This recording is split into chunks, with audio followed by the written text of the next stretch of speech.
conversation. Fake news is evolving and South Africa is one of the targets. Since May, hundreds of fake news stories have appeared online using hijacked websites that once belonged to real schools, small businesses and community radio stations. Now, these sites look legitimate but are filled with AI-generated stories designed to draw clicks and make money.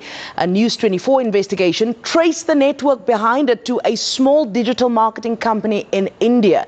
To help us understand how this kind of operation works and what South Africans can do to protect themselves, we're joined by cybersecurity expert Richard Frost. Richard, good afternoon to you. I really do appreciate your time. I can't tell you how many people have contacted me with fake news stories asking me to please cover it. Because this is very, very urgent. They're not even able to tell the difference. We've seen hundreds of fake news stories targeting South Africa, Richard. How big of a threat is this right now? Yeah, good afternoon, Jenna. Yeah, it's very, very relevant, especially in our country at the moment.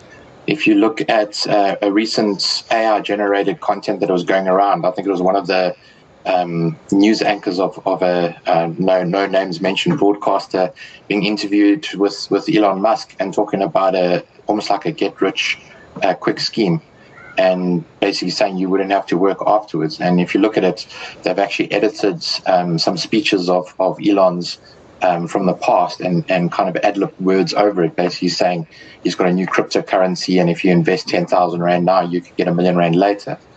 It looks very real. I mean, there's Facebook videos even going around now. I don't know if you've seen the trend of wild animals jumping through windows while people are in the bathroom. And they look so real. The first question you would ask is, who's got a camera filming themselves in the bathroom? Probably the first indicator that it's fake. But the quality of these videos are getting so good now, you can't actually tell, what's real and what's not, unless there's a couple of markers within it. Well, in the past, we just had these AI videos, these fake videos. My face is actually used on some of them as well. But now they've moved from just the videos to scams through hijacked domains. How are South Africans being drawn into these scams and these fake domains without even realizing it? So it's actually been going on for quite a long time. There's quite a few websites that have been kind of built. The companies don't really do regular maintenance. A lot of the times the website is what's known as what you see is what you get, i.e. it's just 4 or 5 pages with a bit of information about the company. There's other websites that have a login section, like a Takealot would be a prime example, and there's customer information that's stored in it. The what you see is what you get. Websites are normally not as secure because the people that host the websites don't believe that there's anything that can be stolen off that website. So what you find is the threat actors will manipulate some exploit. It could be a missing WordPress plugin that secures, takeover of the site. And the intention then is to do some form of either defacing, or as mentioned, you can manipulate some of the content that you could have a legitimate site, but with a page that's holding malicious content. A prime example was during the whole introduction of Papier. A lot of known companies were being used in a scam where they sent out an email, just as an example, your bank sending you a mail to say we've updated our terms and conditions in accordance to the new Papier legislation.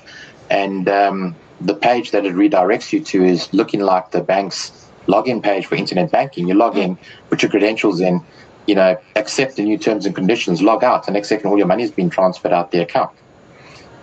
You can do a website hijacking by redirecting some of the DNS entries. The DNS is, when you type in that www. Whatever it is, it will redirect you through to a specific website. If you edit that redirection, you would look like you're still going to, for example, the bank's website, but you're actually going to a malicious site.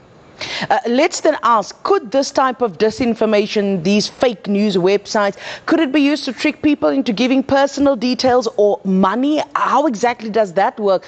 And what should authorities do to protect the public? It's a difficult one.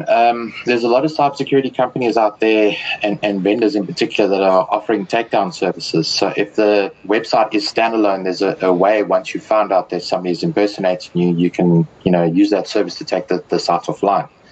But if you look at social media platforms like YouTube and Facebook, etc., I've seen ads on Facebook where they're redirecting you to what's perceived as, for example, an outdoor warehouse or something that most people would buy from and trust. And when you get there, the site's actually a complete forgery.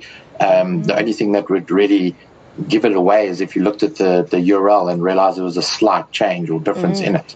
And then if you bought something online on a special and then suddenly realized it was fake, by that time they got your credit card details.